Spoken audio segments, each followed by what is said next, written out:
The Monster Manual is here. Is it the best bestiary ever or a bust? Let's find out what we need to and get out of here. The new Monster Manual is out in early access this week, providing players with the final core rulebook for D&D's new 2024 revised 5th edition. This is, to be blunt, what DMs really need to craft a campaign using the new rule set, as the monsters have been rebalanced to match the power levels of the players. So, is this new Monster Manual worth the revisions? We'll give our honest thoughts in a minute, but first be sure to like and subscribe to support a new independent news channel. So, let's just get right into it. The 2025 Monster Manual is the missing puzzle piece for Dungeons & Dragons' recent 5th edition revisions. It has reworked monsters that hit harder and make combat more exciting at just about every level. The Monster Manual drives home many of the design choices made in other parts of D&D core rulebooks. It builds off a decade of lessons about how DMs use stat blocks and how players tend to handle combat. And because of that, the Monster Manual now features creatures with streamlined abilities meant to speed up combat without sacrificing the fun of fighting in the game. Plus, the book includes a ton of new gorgeous artwork that depicts D&D's iconic monsters at their most threatening. So one of the big goals of the new Monster Manual was to redesign monsters to have them punch harder, but simultaneously make them easier to run.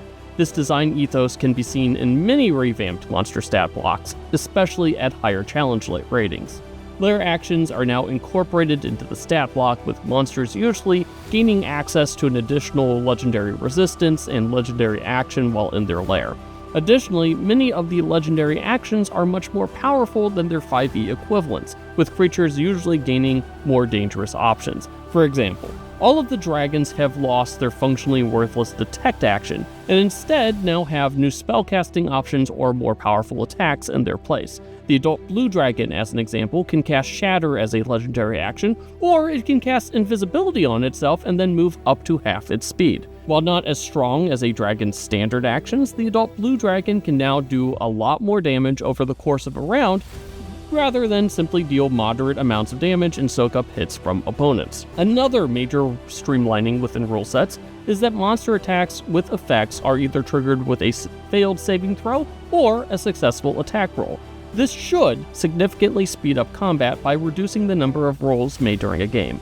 For example, the Bearded Devil's 2014 stat block included a beard attack that damaged on a successful hit and forced its target to make a Constitution saving throw or be poisoned. In the 2025 Monster Manual, the Bearded Devil's beard attack deals damage and automatically inflicts the poisoned condition on a successful attack. There's two major consequences to this. The first is that only one dice roll is needed to determine the success or failure of a certain attack or ability. The second is that a creature is more often able to threaten player characters at their intended level. By having a creature's full attack trigger based on a single success instead of two successes, or I suppose, a success combined with a separate creature's failure, it radically changes the dynamics of many D&D combat encounters. While not found widely in the new Monster Manual, there are also a handful of new, or at least very uncommon, mechanics. The Empyrean, for instance, it has a sacred weapon attack that deals damage and stuns its target. However, the target can choose to bypass the stun condition by taking additional force damage. Meanwhile, the Archhag has multiple abilities that curse their opponent, taking away the ability to use reactions or spells with verbal components, for example. However, the Hag also has a bonus action that deals automatic damage to anyone cursed by the witch, no matter where they are. Finding new mechanics in the Monster Manual is rare, but they represent some interesting innovations that hopefully will be incorporated with future stat blocks. Not every creature needs stacking abilities or pick your poison choices, but I love these options and I hope that we see more of them in the future. Moving on from the mechanics, the artwork in the new Monster Manual is frankly fantastic. There are a lot of D&D players, myself included, who love to look through the Monster Manual and other bestiaries primarily for the art and lore. Those players should be more than happy with the new book, at least in terms of the artwork, as there is more artwork. In fact, there's artwork for every single monster in the Monster Manual. What's more of the artwork shows the monsters in action rather than static poses.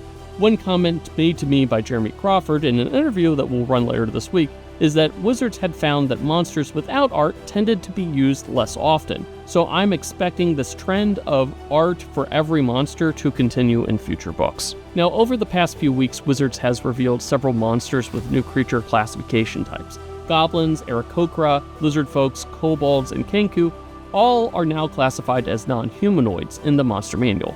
It's interesting that these non-humanoid species often have multiple stat blocks with unique abilities, but that the humanoid stat blocks are meant to include elves, dwarves, orcs, humans, and more. I'm assuming that D&D won't remove non-humanoid species as playable species, but there feels like a deliberate push to make all humanoids interchangeable, at least when it comes to these NPC stats. In fact, that is a purpose of these NPC stat blocks. They're meant to be used as orc assassins or elf assassins. They both have the same stat block. It is a shame that Wizards seems to have done away with templates in the new Monster Manual because they'd be useful for transforming, say, a generic guard or scout into a Drows guard or a Dragonborn scout. I don't think that these templates would be hard to homebrew if necessary, but I do feel like this is one of the bigger misses in the Monster Manual. Hopefully we'll see more specialization in terms of species in the future, and that the Monster Manual opted to focus on monsters instead of highly specific stat blocks. I understand why the new Monster Manual has opted to focus on more generic, generalized stat blocks. It is the baseline for the not quite new edition, but I hope in future books we actually see stat blocks that incorporate things that species can do. Now, as for the lore in the Monster Manual, much of the deeper dives into the lore, it's also been scrubbed, and that does rob the book of some of its readability. Many descriptions of the monsters have actually been halved or more compared to their 2014 Monster Manual equivalents. The lore of the Monster Manual, it's been, streamlined to make the book feel more setting agnostic, but it comes at the cost of the joy of discovery and the inspiration that past Monster Manuals has provided. Future campaign setting books should cover some of the lore lost in the Monster Manual, but I was surprised just how much description was pulled out of the Monster Manual. Like I said, many monsters have had their descriptions streamlined by 50% or more. All in all, the stat blocks and the art of the new Monster Manual really excites me, and I'm looking forward to putting these new/old monsters on the table. There are a lot of subtle changes in the Monster Manual, but I really do feel that they add up and should make for a more enjoyable and exciting D&D 5.5e experience. Let us know about your thoughts about the Monster Manual in the comments section, and don't forget to like and subscribe to Above the Table.